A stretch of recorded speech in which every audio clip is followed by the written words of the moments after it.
First, start off by rolling down the window. Next, grab the cleaning wipe, open, and clean the areas in which the visor will be applied. Be sure the area is dry before proceeding to the next step. Hold the visor up to the door frame to get an idea of how it will be installed.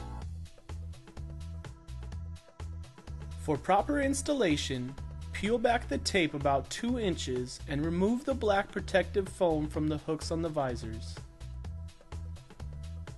Open the door to install the top 2 hooks to the door frame.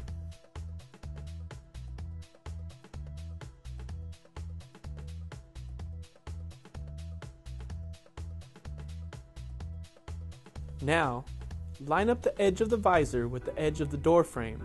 We will apply pressure to the adhesive strip while slowly peeling back the red tape.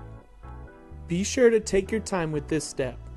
Gently pull a little tape at a time while applying pressure to the area of the visor where the tape has been removed.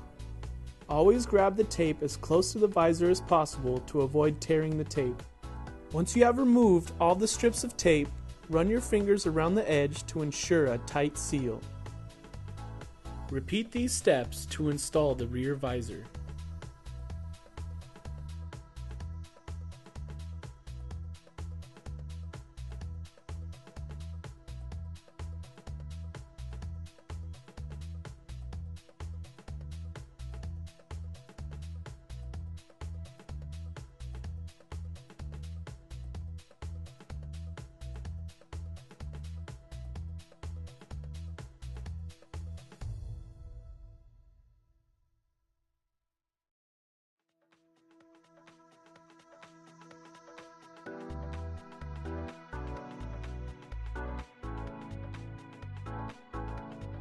Follow the same procedures to install the visors on the other side of the vehicle.